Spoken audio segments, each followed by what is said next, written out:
नमस्कार प्रिय विद्यार्थियों, एओसी एकेडमी में आप सभी का स्वागत है। प्रिय विद्यार्थियों, आप हमारे चैनल को सब्सक्राइब और बेल आइकन ज़रूर दबाएं अगर आप हमारी लेटेस्ट वीडियो पाना चाहते हैं तो। इसके साथ ही हम आपको कम दाम पर पेड कोर्सेज भी दे रहे हैं, जिसमें हम आपको कंप्लीट सिलेबस करवाएंगे, नोट्स देंगे, पीडीएफ आपको मिलेगी। टेस्ट सीरीज़ में आपका जो है प्रैक्टिस होगी, रीज़नेबल फीस में ये सब कुछ होगा। विद्यार्थियों, आज हम आपको हिंदी भाषा के बारे में पढ़ाएंगे। हमारे पिछले लेक्चर में हम हिंदी भाषा के बारे में ही कर रहे थे। हम आपको हिंदी भाषा के बारे में आज आगे करवाएंगे। मेरा नाम प्रोफेसर बलजिंद्र कुमार है। मैं 4 बार यूजीसी नेट क्लियर हूँ और पंजाब के कॉलेज कैडर एग्ज़ाम में बीसी कैटेगरी में 2nd रैंक पर रहा। प्रिय विद्यार्थियों, अब तक जो हमने किया था वो हिंदी साहित्य के इतिहास के सभी कालखंडों के बारे में बात की थी, जिसमें हमने आपको बताया था कि हिंदी साहित्य का इतिहास जो है संवत 1050 से शुरू होता है और आज तक जितने भी कालखंडों में विभाजित हुआ था वो हमने आपको बताया था। इसके साथ ही हमने आपको ये भी बताया था कि हिंदी भाषा का आरंभ कहाँ से हुआ, कैसे हुआ। तो उसके लिए हमने आर्य भाषा से जो है भाषा का वर्गीकरण शुरू किया था, जिसे 3 भागों में विभाजित किया गया था: प्राचीन भारतीय आर्य भाषा काल, मध्य भारतीय आर्य भाषा काल और आधुनिक भारतीय आर्य भाषा काल। तो पिछले एपिसोड में हमने आधुनिक भारतीय आर्य भाषा काल में अपभ्रंश के 7 रूप और उससे निकली उपभाषाओं के बारे में बात कर ली थी।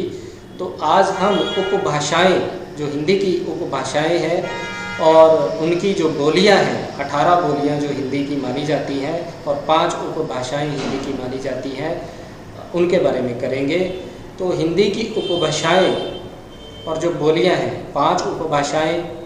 पहली जो उपभाषा है हिंदी की, पश्चिमी हिंदी। पश्चिमी हिंदी और फिर पूर्वी हिंदी और फिर राजस्थानी, और चौथी है पहाड़ी हिंदी और 5वीं है बिहारी। अपभ्रंश के जो 7 रूप हैं, 7 रूपों में से जितनी उपभाषाएं निकली उनमें से ये 5 उपभाषाएं हिंदी की हैं और इनमें से आगे हिंदी की बोलियों का विकास हुआ। सबसे पहले जो है पश्चिमी हिंदी, उसमें कौन कौन सी बोलियां निकली? सबसे पहले खड़ी बोली। खड़ी बोली जिसको कौरवी भी कहते हैं, खड़ी बोली को कौरवी भी कहा जाता है। ये बहुत ही इम्पोर्टेंट पार्ट है, इसको आप बड़े ध्यान से सुनना और बड़े ध्यान से इसको करना। मास्टर कैडर के जो एग्ज़ाम होगा उसमें आपको इसमें से कोई ना कोई क्वेश्चन ज़रूर मिल जाएगा। तो दूसरी भाषा जो है पश्चिमी हिंदी की, वो ब्रजभाषा है। ब्रजभाषा पश्चिमी हिंदी से निकली। क्वेश्चन इस तरह से आ सकता है कि ब्रजभाषा कौन सी उपभाषा से निकली है, या पश्चिमी हिंदी से कौन सी बोली निकली है। इस तरह से भी प्रश्न आ सकते हैं। 4 ऑप्शन आपको मिलेंगी, उनमें से खड़ी बोली, ब्रजभाषा, बांगरू, कन्नौजी, बुंदेली, इनमें से कोई ऑप्शन आपको मिलेगी। तो एक टिक करनी होगी जो सही होगी। तो तीसरी है बांगरू। बांगरू को हरियाणवी भी कहा जाता है। बांगरू को और क्या कहा जाता है? हरियाणवी। ये हरियाणवी है। चौथी कन्नौजी और 5वीं जो है वो बुंदेली। पश्चिमी हिंदी से ये 5 बोलियां निकली हैं। मैंने 1, 2, 3, 4, 5 सीरियल वाइज लगा रखा है। तो उसके बाद है पूर्वी हिंदी। ये जो 5 बोलियां थी पश्चिमी हिंदी की थी, उसके बाद पूर्वी हिंदी है। पूर्वी हिंदी से 3 बोलियां निकली। नंबर 6 पर अवधि, मैंने सीधा ही क्रम दे दिया क्योंकि 18 बोलियां आपको बतानी है इन 5 उपभाषाओं में से निकली हुई, तो सीधा ही क्रम 1 2 3 4 5 6 7 8 ऐसे ही आगे सभी उपभाषाओं में से चलेगा। तो छठा क्रम मैंने अवधि को दिया है। पूर्वी हिंदी की जो बोलियां हैं वो 3 बोलियां हैं। सबसे पहले अवधि, बघेली और छत्तीसगढ़ी। इनमें से जो अवधि है बहुत ही इम्पोर्टेंट क्वेश्चन बनता है इससे। ये पूर्वी हिंदी की मातृक बोली भी है। उसके बाद है राजस्थानी हिंदी। राजस्थानी हिंदी से 4 बोलियां निकली। पहली है पूर्वी राजस्थानी। पूर्वी राजस्थानी को जयपुरी और ढूंढानी भी कहा जाता है। पूर्वी राजस्थानी को क्या कहा जाता है? जयपुरी और ढूंढानी। उसके बाद पश्चिमी राजस्थानी, जिसको मारवाड़ी कहते हैं। पश्चिमी राजस्थानी को मारवाड़ी कहते हैं। उसके बाद है उत्तरी राजस्थानी। पश्चिमी राजस्थानी के बाद है उत्तरी राजस्थानी, जिसको मेवाती कहते हैं। मेवाती, उत्तरी राजस्थानी, ये आपने याद रखना है। उत्तरी राजस्थानी मेवाती है, पश्चिमी राजस्थानी मारवाड़ी है, पूर्वी राजस्थानी जयपुरी या ढूंढानी भी इसको कहा जाता है। बहुत ही इम्पोर्टेंट है, कई बार क्वेश्चन आ भी चुका है ये पेपरों में। उसके बाद दक्षिणी राजस्थानी है, इसको मालवी कहते हैं। इसको क्या कहते हैं? मालवी। तो राजस्थानी की 4 बोलियां हैं। पूर्वी राजस्थानी जिसे जयपुरी ढूंढानी, पश्चिमी राजस्थानी मारवाड़ी, उत्तरी राजस्थानी मेवाती, दक्षिणी राजस्थानी मालवी। उसके बाद है पहाड़ी हिंदी। चौथी जो उपभाषा है वो पहाड़ी हिंदी है। पहाड़ी हिंदी से भी 3 बोलियां निकली। ये भी 13, 14, 15 क्रम में है। नेपाली, फिर गढ़वाली, जिसको मध्यवर्ती पहाड़ी भी कहते हैं। उसके बाद है कुमायूनी, जिसको पश्चिमी पहाड़ी भी कहते हैं। ये पहाड़ी बोलियां हैं। उसके बाद 5वीं उपभाषा है बिहारी। बिहारी हिंदी, इसमें से भी 3 निकली हैं। 3 बोलियां निकली हैं, मैथिली, मगही, भोजपुरी। 16, 17, 18 नंबर, तो ये 18 बोलियां पूरी हो जाती हैं। तो बिहारी हिंदी से कौन कौन सी निकली हैं? मैथिली, मगही, भोजपुरी। ये जो है हिंदी की 18 बोलियां हैं। उसके बाद हम आपको बताने वाले हैं कि हिंदी साहित्य के इतिहास में हमने कल आपको इसीलिए आदिकाल, भक्तिकाल, रीतिकाल और आधुनिक काल बताए थे, ताकि हम आपको बता सकें कि कौन से काल में कौन सी भाषा हिंदी साहित्य के लिए प्रयोग हुई है। तो इसमें से एक तो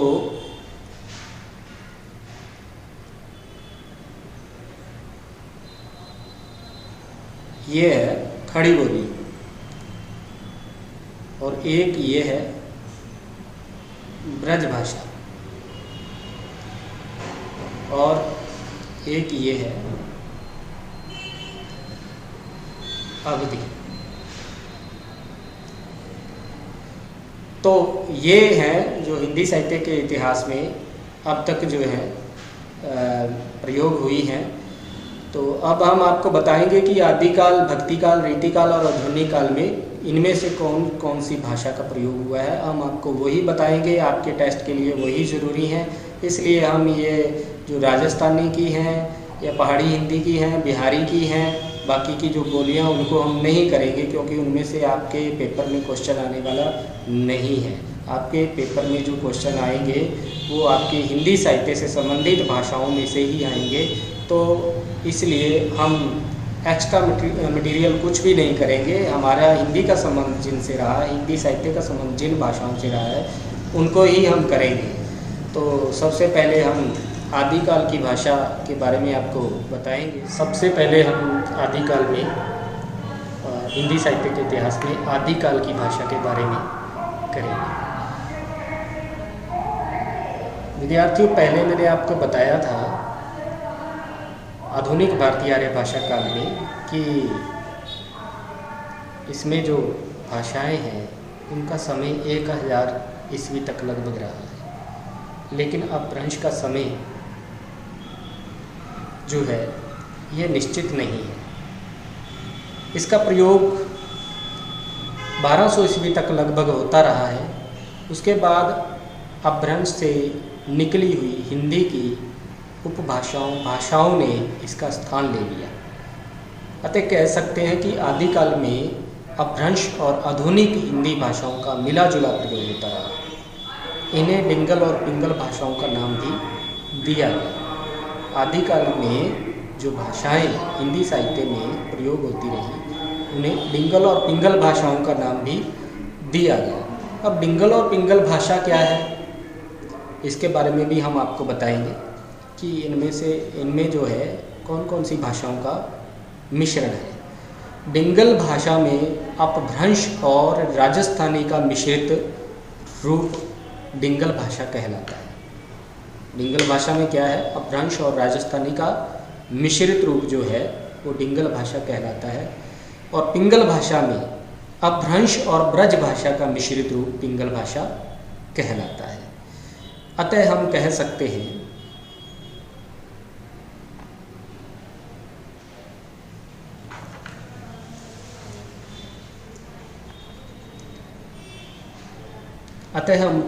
हैं कि आदिकाल में डिंगल और पिंगल भाषाओं का अधिक प्रयोग हुआ है।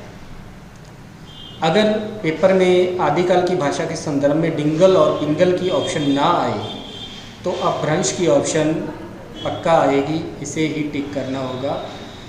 क्वेश्चन भी बनता है, अगर निम्नलिखित ऑप्शन आ जाए डिंगल, पिंगल, अपभ्रंश और ब्रज, डिंगल, पिंगल, अपभ्रंश और ब्रज, तो इनमें से आपको कौन सी चूज करनी है?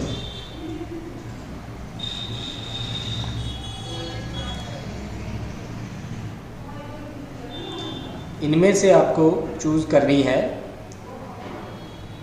अपभ्रंश। कौन सी चूज करनी है? अपभ्रंश। अपभ्रंश आपको चूज करनी है इनमें से। अपभ्रंश के बारे में अब हम आपको बताएंगे। अपभ्रंश के जो क्वेश्चन बनते हैं आपके मास्टर पेपर के लिए, तो वो क्वेश्चन एक एक करके हम करेंगे। अपभ्रंश पश्चिमी भारत की बोली है। अपभ्रंश जो है वो पश्चिमी भारत की बोली है। और अपभ्रंश भाषा जो है 5 नंबर पे, अपभ्रंश भाषा जो है वो प्राकृत से विकसित हुई है। इसको तीसरी प्राकृत भी कहते हैं। मैंने जब मध्य भारतीय आर्य भाषा काल में पाली, प्राकृत और अपभ्रंश के बारे में बताया था, तब मैंने आपको बताया था कि पाली को पहली प्राकृत और मूल प्राकृत को दूसरी प्राकृत और अपभ्रंश को तीसरी प्राकृत कहते हैं। तो अपभ्रंश भाषा जो है वो प्राकृत से विकसित हुई है, इसको तीसरी प्राकृत भी कहते हैं। बहुत ही इम्पोर्टेंट है ये भी। पतंजलि ने सबसे पहले अपभ्रंश शब्द का प्रयोग किया है। सबसे पहले किसने अपभ्रंश शब्द का प्रयोग किया है? पतंजलि ने अपभ्रंश शब्द का। परंतु भाषा के संदर्भ में सबसे पहले 6ठी शताब्दी में जो काव्यशास्त्रीय आचार्य भामा हुए हैं, उन्होंने अपभ्रंश शब्द का प्रयोग किया था। 6ठी शताब्दी में आचार्य भामा ने अपभ्रंश शब्द का प्रयोग भाषा के संदर्भ में किया था। उसके बाद है भरत मुनि, ये विक्रम की 3री शती में हुए हैं। इन्होंने अपभ्रंश नाम न देकर लोक भाषा को देश भाषा कहा है। उस समय नाम अलग अलग दिए जाते थे अपभ्रंश के भी, तो लोक भाषा को देश भाषा कहा है। वल्लभी नरेश धारसेन द्वितीय के एक ताम्रपत्र में, वल्लभी नरेश धारसेन द्वितीय के एक ताम्रपत्र में अपभ्रंश का उल्लेख मिलता है। 9 नंबर पर जो क्वेश्चन है, वल्लभी नरेश धारसेन द्वितीय के एक ताम्रपत्र में अपभ्रंश का उल्लेख मिलता है। उसके बाद 10वां क्वेश्चन छोड़िए, 11वें क्वेश्चन पर आप आइए। अपभ्रंश की प्रवृत्ति क्या है? बहुत ही इम्पोर्टेंट। बहुत ही ज़्यादा इम्पोर्टेंट क्वेश्चन है। अपभ्रंश की प्रवृत्ति उकारात्मक प्रधान है। अपभ्रंश की प्रवृत्ति क्या है? उकारात्मक। जैसे करूं मरूं, इसका जो सेंटेंस खत्म होता है तो उसके एंड में क्या लगा होता है? ऊक स्वर लगा होता है। दोहा अपभ्रंश का खास छंद है। दोहा अपभ्रंश का खास छंद है। ये भी बहुत ज़्यादा इम्पोर्टेंट है। यूजीसी जून 2014 में ये क्वेश्चन आया था और उसके बाद भी कई बार आ चुका है। ये भी इम्पोर्टेंट है और ये भी इम्पोर्टेंट क्वेश्चन है। ये दोनों क्वेश्चन बहुत ही ज़्यादा इम्पोर्टेंट हैं। उसके बाद जो 13 नंबर पर है, अपभ्रंश में कुल 8 स्वर थे। ये भी यूजीसी जून 2012 के टेस्ट में ये प्रश्न आया था। ये भी बहुत ज़्यादा इम्पोर्टेंट है, इसको भी आप इम्पोर्टेंट कर लीजिए। अपभ्रंश के लिए अवहट्ठ, अवहट्ठ, अवहट्ट, अवहट्ट, ओहट आदि शब्दों का भी प्रयोग किया जाता है। अपभ्रंश के लिए अवहट्ठ, अवहट्ठ, अवहट्ठ, अवहट्ट, अवहट्ट, ओहट आदि शब्दों का प्रयोग भी किया जाता है।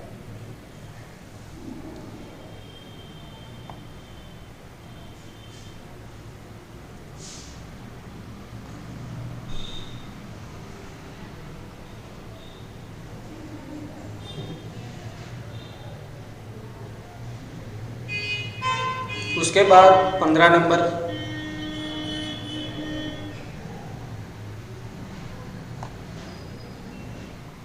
उसके बाद 15 नंबर अभी मैंने आपको बताया कि अवहट्ठ के अपभ्रंश के लिए कौन से शब्दों का प्रयोग किया जाता है। तो वो अवहट्ठ, अवहट्ठ अपभ्रंश की जो है अंतिम अवस्था है। अपभ्रंश जब समाप्त हो रही थी तब अंतिम अवस्था में थी, उसी भाषा को अवहट्ठ का नाम दिया गया। अवहट्ठ अपभ्रंश और आधुनिक भारतीय आर्य भाषाओं के संधि काल की भाषा है। संधि काल की भाषा क्यों कहा जाता है? क्योंकि आधुनिक भारतीय आर्य भाषाओं के साथ ये भाषा जो है, इस भाषा के माध्यम से ही संधि होती है। अवहट्ठ जो है अपभ्रंश और आधुनिक भारतीय आर्य भाषाओं के संधि काल की भाषा है। उसके बाद 17 नंबर क्वेश्चन है, अपभ्रंश को पुरानी हिंदी किसने कहा है? बहुत ही ज़्यादा इम्पोर्टेंट क्वेश्चन है, बहुत ही ज़्यादा इम्पोर्टेंट क्वेश्चन है ये। अपभ्रंश को पुरानी हिंदी किसने कहा है? राहुल सांकृत्यायन, चंद्रधर शर्मा गुलेरी और आचार्य रामचंद्र शुक्ल। किसने कहा है अपभ्रंश को पुरानी हिंदी? राहुल सांकृत्यायन, गुलेरी और आचार्य रामचंद्र शुक्ल। राहुल सांकृत्यायन पूरा नाम राहुल का और गुलेरी का पूरा नाम चंद्रधर शर्मा गुलेरी है। उसके बाद है 18 नंबर पर, अपभ्रंश को हिंदी की प्राणधारा किसने कहा है? ये भी बहुत ज़्यादा इम्पोर्टेंट है। कई बार ये पूछा जाता है टेस्ट में, इस तरह के प्रश्न भी ज़रूर आते हैं। अपभ्रंश को हिंदी की प्राणधारा किसने कहा है? तो आचार्य हजारी प्रसाद द्विवेदी ने अपभ्रंश को हिंदी की प्राणधारा कहा है। बहुत ही ज़्यादा इम्पोर्टेंट प्रश्न है, इसको आप अवश्य याद कर लीजिए। उसके बाद अपभ्रंश को देशी भाषा, अपभ्रंश को देशी भाषा किसने कहा है? जॉर्ज ग्रियर्सन ने। ये भी बहुत ज़्यादा इम्पोर्टेंट है। ये जो क्वेश्चन मैं आपको बता रहा हूँ बहुत ज़्यादा इम्पोर्टेंट है, इसीलिए मैं आपको आदिकाल की भाषा अपभ्रंश के बारे में करवा रहा हूँ। बाकी की भाषाओं के बारे में इसलिए हम चर्चा नहीं कर रहे क्योंकि उनकी कोई अपने हिंदी साहित्य में उनकी उपयोगिता नहीं है। हमारे जो इस सिलेबस में, मास्टर कैडर के सिलेबस में जो सिलेबस है उसमें हिंदी साहित्य है, तो हिंदी साहित्य से संबंधित जो भाषाएं हैं उनको ही हम कर रहे हैं, उनके इम्पोर्टेंट प्रश्न आपको बता रहे हैं। तो उसके बाद है 19 नंबर के बाद 20 नंबर पर, अपभ्रंश को देसी भाषा किसने कहा है? स्वयंभू ने। ये भी बहुत ज़्यादा इम्पोर्टेंट है, इम्पोर्टेंट। अपभ्रंश को देसी भाषा किसने कहा है? स्वयंभू ने कहा है।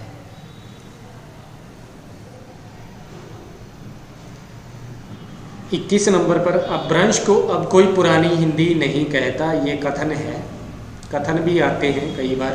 अपभ्रंश को अब कोई पुरानी हिंदी नहीं कहता, बहुत ही इम्पोर्टेंट बात ये किसने कही है? आचार्य हजारी प्रसाद द्विवेदी ने।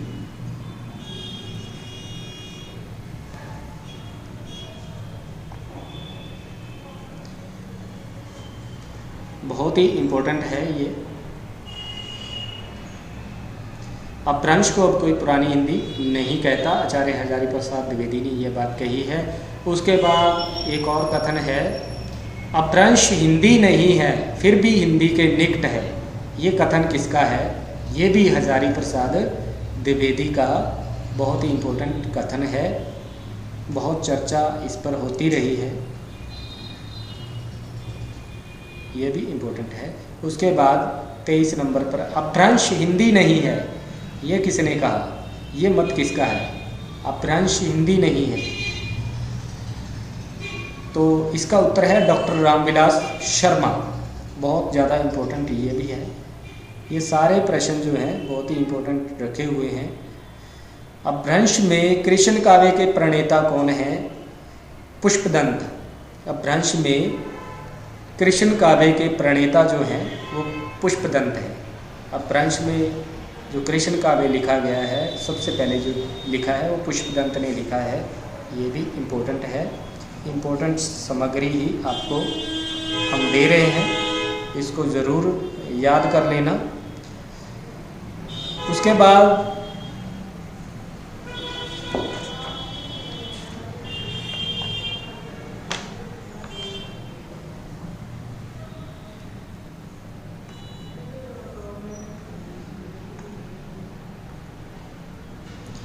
बाद है कठोर भावों को अभिव्यक्त करने वाली भाषा कौन सी है? कठोर भावों को अभिव्यक्त करने वाली भाषा कौन सी है? तो कठोर भावों को अभिव्यक्त करने वाली जो भाषा है वो डिंगल भाषा है।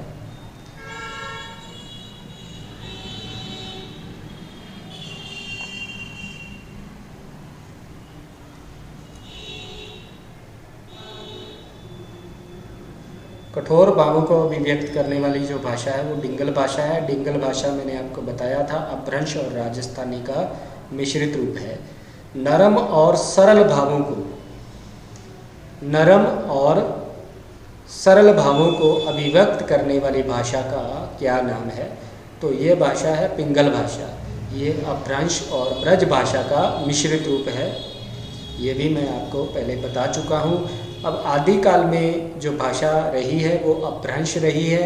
अपभ्रंश की जो इम्पोर्टेंट सामग्री है वो ये है जो मैंने अब तक आपको बता दी है। उसके बाद शुरू होता है भक्तिकाल। भक्तिकाल की भाषा, तो भक्तिकाल में ब्रज और अवधि का प्रचुर मात्रा में प्रयोग हुआ है।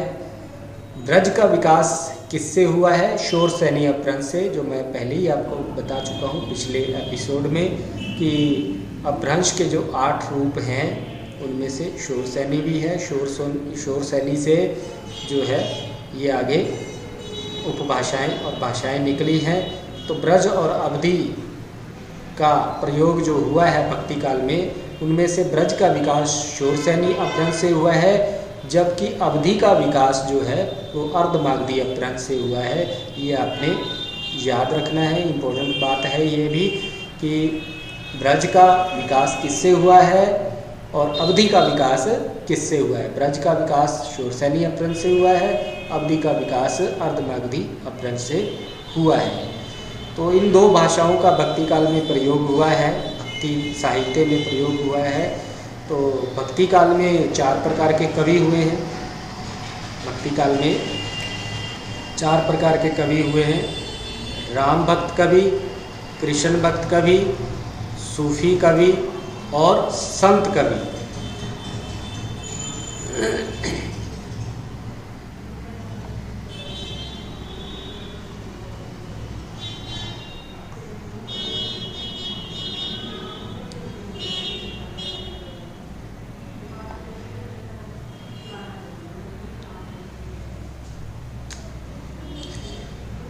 भक्तिकाल में 4 प्रकार के जो कवि हुए हैं, राम भक्त कवि, कृष्ण भक्त कवि, सूफी कवि और संत कवि। तो इन कवियों ने अलग अलग भाषा का प्रयोग किया है। तो सबसे पहले हम अवधी भाषा के बारे में करेंगे। 2 भाषाएं भक्ति काल में प्रयोग हुई हैं, तो सबसे पहले अवधी भाषा के बारे में हम बात करेंगे कि अवधी भाषा का प्रयोग इनमें से किस किस ने किया है। अवधी भाषा का प्रयोग सबसे पहले सूफी कवियों ने किया। सूफी कवियों ने अवधी भाषा का प्रयोग सबसे पहले किया। अवधी भाषा जो है पूर्वी हिंदी से निकली है, उसका प्रयोग सूफी कवियों ने सबसे पहले किया है। मुल्ला दाऊद की एक रचना है, मुल्ला दाऊद की रचना है चंदाइन। 1379 ईस्वी इसका समय है, 1379 ईस्वी में ये लिखी गई। इसको अवधी भाषा का प्रथम महाकाव्य माना जाता है। मुल्ला दाऊद की रचना चंदाइन को अवधी भाषा का प्रथम महाकाव्य माना जाता है। बहुत ही इम्पोर्टेंट प्रश्न है ये। इसके उपरांत अवधी भाषा का प्रयोग राम भक्त कवियों ने किया। अभी मैंने आपको 4 प्रकार के कवि बताए, उनमें से सूफी कवियों ने अवधी भाषा का प्रयोग किया, और उसके अतिरिक्त अब अवधी भाषा का प्रयोग राम भक्त कवियों ने भी किया है। अवधी के 2 रूप हैं, एक तो ठेठ अवधी,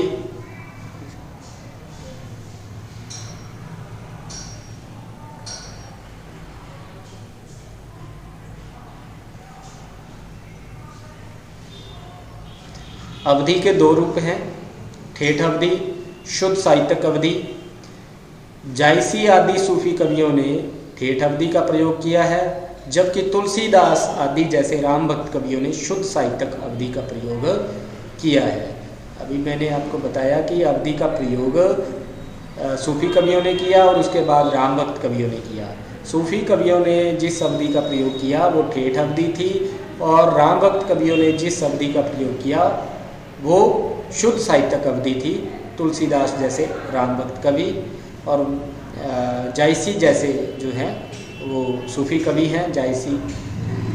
इन कवियों का क्षेत्र अयोध्या, जो राम भक्त कवि हैं उनका क्षेत्र अयोध्या तथा आसपास का क्षेत्र रहा है। अवधि इसी क्षेत्र में बोली जाती रही है, इसीलिए इन कवियों की पसंदीदा भाषा जो रही है वो भी अवधि ही रही है। अवहट्ठ भाषा से, जो अपभ्रंश का बिगड़ा हुआ रूप माना जाता है, अपभ्रंश का अंतिम रूप जिसे माना जाता है उसको अवहट्ठ कहा जाता है। अवहट्ठ से 14वीं शती के आरंभ में, अवहट्ठ से 14वीं शती के आरंभ में अवधी भाषा का विकास हुआ है। अवहट्ठ से 14वीं शती के आरंभ में, कब? 14वीं शती के आरंभ में अवधी भाषा का विकास हुआ है। उसके बाद बहुत इम्पोर्टेंट क्वेश्चन है 5वां नंबर। अवधी जो है वो पूर्वी हिंदी की मातृक बोली है। अवधी क्या है? पूर्वी हिंदी की मातृक बोली। जब मैंने हिंदी की उपभाषाओं के वर्गीकरण के बारे में आपको बताया था तब भी आपको ये बताया था कि अवधी जो है पूर्वी हिंदी की मातृक बोली है। अवधी, छत्तीसगढ़ी, बघेली, इन तीनों में से जो अवधी है बहुत ही ज़्यादा इम्पोर्टेंट है, इम्पोर्टेंट क्वेश्चन है ये। उसके बाद जो पूर्वी हिंदी है वो किससे निकली है? पूर्वी हिंदी किससे निकली है? अवधी जो है पूर्वी हिंदी से निकली है, और पूर्वी हिंदी किससे निकली है? अपभ्रंश के कौन से रूप से निकली है? अर्धमागधी अपभ्रंश से विकसित हुई है। उसके बाद बहुत ही इम्पोर्टेंट क्वेश्चन है, ये भी ऊपर वाला भी इम्पोर्टेंट है और ये भी इम्पोर्टेंट क्वेश्चन है। अवधि की प्रवृत्ति क्या है? इससे पहले जो हमने बताया था आपको, अपभ्रंश की प्रवृत्ति क्या है, वो उकारात्मक तो प्रधान आपको बताया था, जैसे करु मरु, जैसे किसी शब्द के अंत में जो है वो ऊ का स्वर आता है, उसी प्रकार अवधि की जो प्रवृत्ति है वो अकारांत है।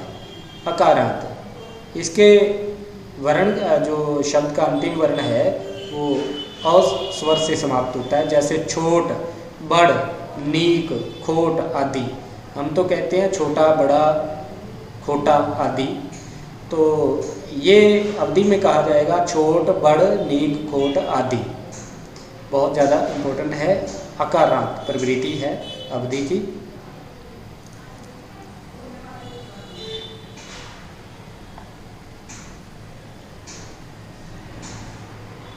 उसके बाद है अवधि में कुल 10 स्वर हैं। यह भी बहुत ज़्यादा इम्पोर्टेंट है। अवधि में कितने स्वर हैं? इससे पहले अपभ्रंश के स्वर हमने आपको बताए थे आदिकाल की भाषा में। अब अवधि में कुल कितने स्वर हैं? अवधि में कुल 10 स्वर हैं। बहुत ज़्यादा इम्पोर्टेंट क्वेश्चन है, याद रखना इसे। अवधि में कुल 10 स्वर हैं। उसके बाद है 9 नंबर पर, अवधि को और किस नाम से जाना जाता है? अवधि को और किस नाम से जाना जाता है? कौसली और बैसवाड़ी के नाम से भी इसको जाना जाता है। अवधि को कौसली और बैसवाड़ी के नाम से भी जाना जाता है। ये भी बहुत ज़्यादा इम्पोर्टेंट क्वेश्चन है। रामविलास शर्मा ने, उससे आगे, रामविलास शर्मा ने अवधि को कौशल राज्य की जनपदीय भाषा कहा है। रामविलास शर्मा ने क्या कहा है? अवधि को कौशल राज्य की जनपदीय भाषा कहा है। उसके बाद अवधि की कुछ प्रसिद्ध रचनाएं हैं जो बहुत ही ज़्यादा इम्पोर्टेंट हैं, आपके प्रश्न में आ सकती हैं, तो इनको ज़रूर याद कर लीजिए। अवधि की प्रसिद्ध रचनाएं हैं, ये क्रम वाइज मैंने लिखी हुई हैं। चंदाइन जो अवधि की पहली रचना मानी जाती है, 1379 ईस्वी। इसके रचनाकार हैं मुल्ला दाऊद।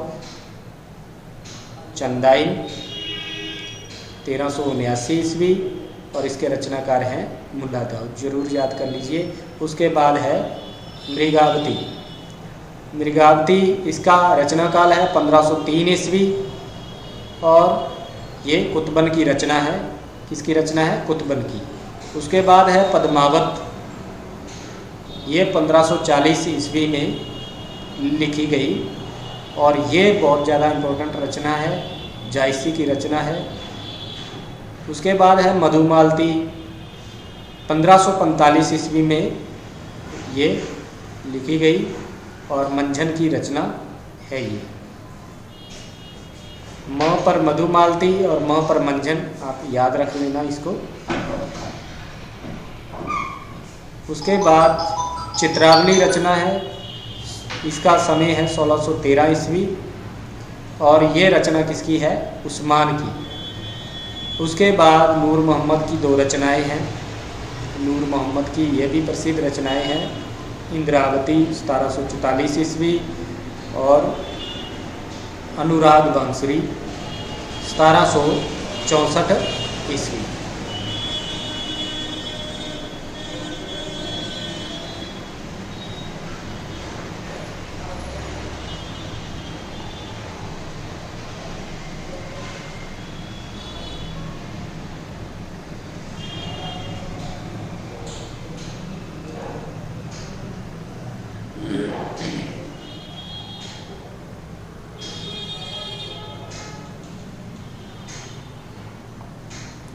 यहाँ तक जो था वो अवधि के बारे में था। अवधि के इम्पोर्टेंट प्रश्न आपको बता दिए कौन कौन से हैं। उसके बाद रह गए हैं कृष्ण भक्त कवि, उनके बारे में हम बताते हैं।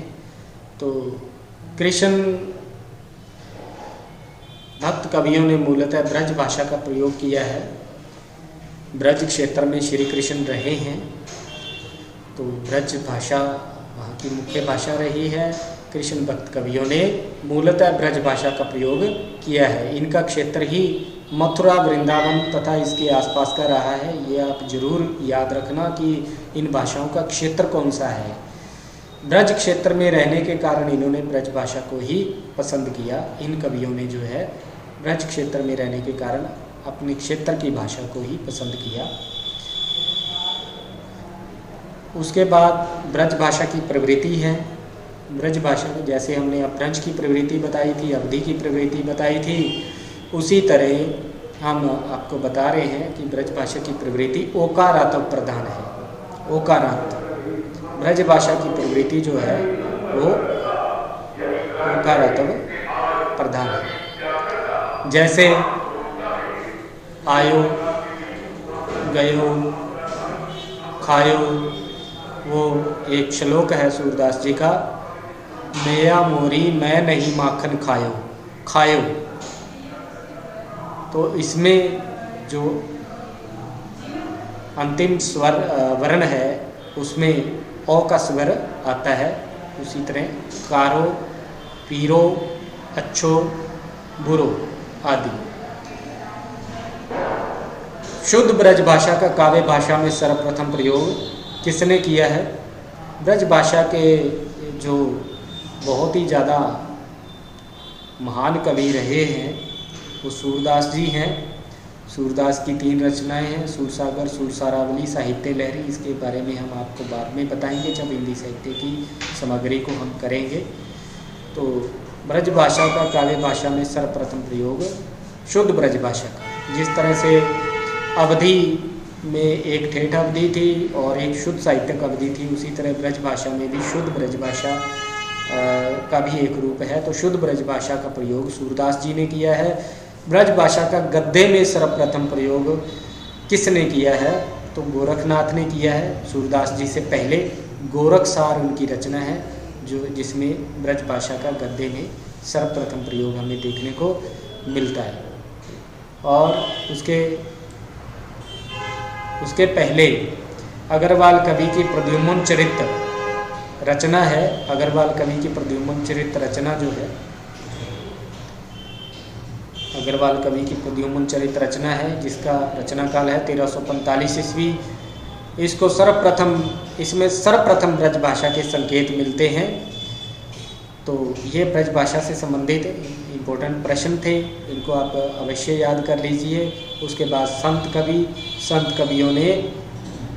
कवियों की जो भाषा रही है वो सधुकड़ी रही है, जिसे खिचड़ी भाषा भी कहा जाता रहा है।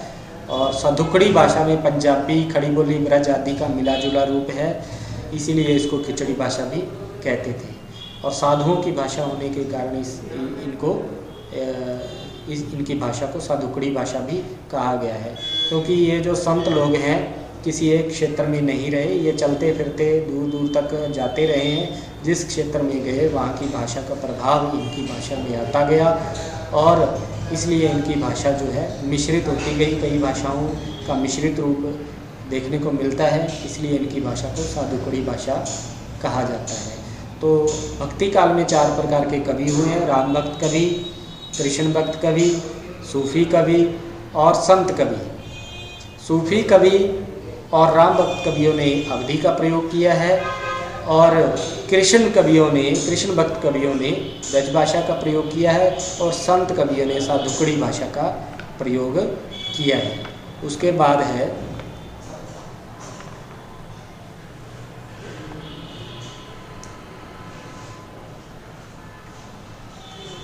बाद है रीतिकाल की भाषा। रीतिकाल में अवधि का आधिपत्य समाप्त हो गया, केवल ब्रज ही साहित्य में प्रयोग होती रही। भक्ति काल में अवधि और ब्रज 2 भाषाओं का प्रयोग होता था। उनमें से जो एक भाषा समाप्त हो गई अवधि, और ब्रज भाषा जो है वो आगे चलती रही, वो रीतिकाल की भाषा भी बनी। और ब्रज के बारे में हमने आपको जो इम्पोर्टेंट प्रश्न बनते हैं 3-4 वो हमने आपको बता दिए हैं। और उसके बाद है आधुनिक काल की भाषा। सीधा हम आते हैं आधुनिक काल की भाषा पर। आधुनिक काल में ब्रज का प्रभाव भी कम होने लगा तथा खड़ी बोली साहित्यिक भाषा के रूप में उभरने लगी। आधुनिक काल में ब्रज का प्रभाव भी कम होने लगा और उसके बाद कौन सी भाषा आने लगी? खड़ी बोली साहित्यिक भाषा के रूप में उभरने लगी। भारतेंदु युग।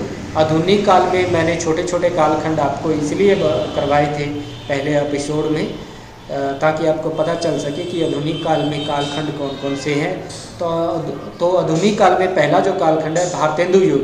भारतेंदु युग में पद्य की भाषा। पद्य क्या होता है? पद्य कविता का रूप होता है जिसमें केवल कविता आती है। एक विधा है हिंदी साहित्य की जिसमें केवल कविता आती है। और पद्य की भाषा तो ब्रज ही रही, लेकिन गद्य के लिए खड़ी बोली का प्रयोग हुआ। आधुनिक काल में हिंदी साहित्य की अन्य विधाओं का उद्भव भी होता है। नाटक, उपन्यास, कहानी आदि इनका उद्भव भी होता है। ये गद्य साहित्य के अंतर्गत आती है। तो गद्य के लिए खड़ी बोली का प्रयोग हुआ, पद्य के लिए ब्रज भाषा का प्रयोग हुआ। ब्रज का प्रभुत्व भी धीरे धीरे फिर लगभग समाप्त हो गया द्विवेदी काल तक आते आते। तो बाद में भाषा के सुधार के लिए समितियां बनी, भाषा में सुधार किया गया और इसी खड़ी बोली से शुद्ध हिंदी का विकास हुआ, जिसे मानक हिंदी कहते हैं। आज हिंदी साहित्य में इसी हिंदी भाषा का प्रयोग हो रहा है।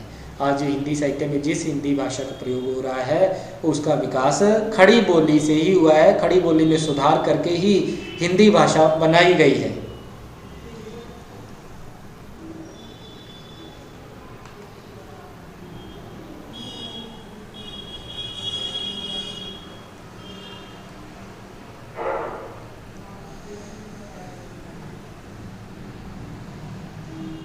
अब भाषाओं का जो क्रम रहा है वो इस प्रकार है।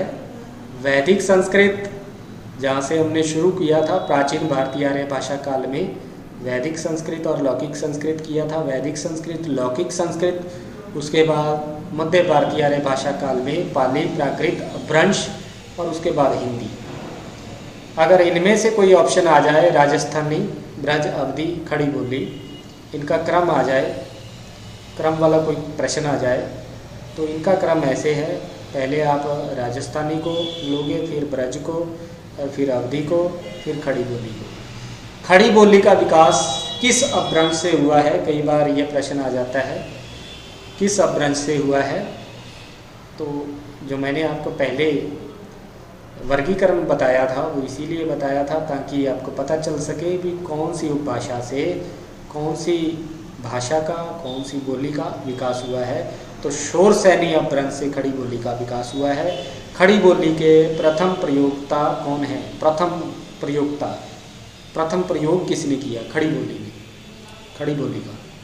तो अमीर खुसरो, जिनका समय 1255 से 1324 ईस्वी तक का रहा है, इनका जीवन काल है ये प्रश्न बहुत ही ज़्यादा इम्पोर्टेंट है। यूजीसी दिसंबर 2013 में ये प्रश्न आया था, इम्पोर्टेंट। खड़ी बोली का ये प्रश्न जो है बहुत ही ज़्यादा इम्पोर्टेंट है।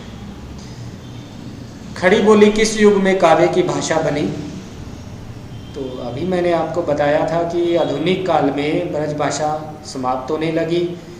भारतेंदु युग में पद्य के लिए ब्रज भाषा का प्रयोग हुआ और गद्य के लिए खड़ी बोली का प्रयोग हुआ, लेकिन द्विवेदी युग में आकर गद्य और पद्य दोनों के लिए खड़ी बोली का प्रयोग हुआ। यह भी बहुत ज़्यादा इम्पोर्टेंट है, आप इसको भी याद रखना।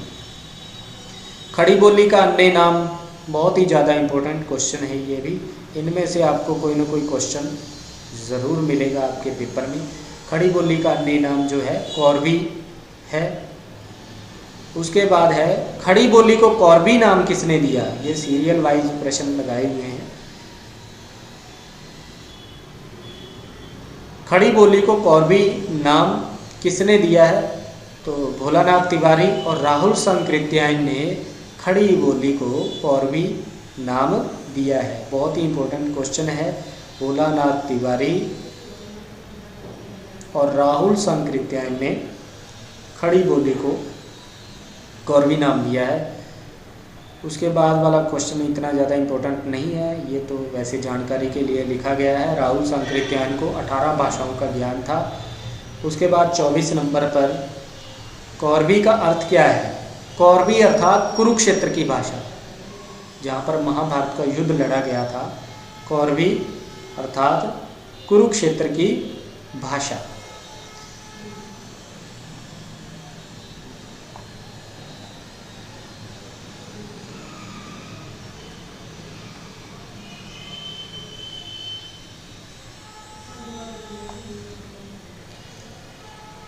खड़ी बोली की प्रधान प्रवृत्ति क्या है?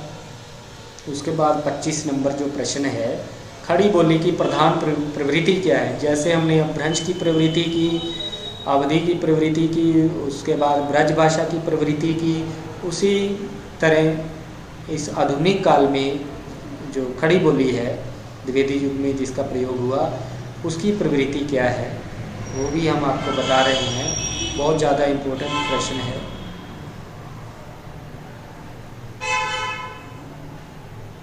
इम्पोर्टेंट प्रश्न है ये। खड़ी बोली की जो प्रवृत्ति है वो आकारांत है। क्या है? आकारांत। खड़ी बोली की प्रवृत्ति आकारांत। इसके जो शब्द है, अंतिम शब्द, उसमें जो अंतिम वर्ण है वो उसमें आ का स्वर लगा होता है। जैसे आना, खोटा, लोटा आदि। इसमें एक खास बात और है, जैसे हम हिंदी में कहते हैं आना, ये आना है ना, इसमें हिंदी में हम कहते हैं आना, तो खड़ी बोली में आना कहते हैं। अगर हम हिंदी में खाना बोलेंगे तो खड़ी बोली में खाना बोलेंगे। जैसे पंजाबी में हम खाना बोलते हैं, थोड़ा सा पंजाबी टच इसमें आ जाता है। खड़ी बोली में न के स्थान पर, आगे मैंने प्रश्न भी बनाया हुआ है, ये भी इम्पोर्टेंट प्रश्न है। खड़ी बोली में न के स्थान पर न का प्रयोग होता है, हमेशा देखिएगा खड़ी बोली में न के स्थान पर न का प्रयोग होता है। उसके बाद अगला प्रश्न है 27 नंबर, खड़ी बोली को वर्नाक्यूलर हिंदुस्तानी किसने कहा है? बहुत ही इम्पोर्टेंट है ये भी।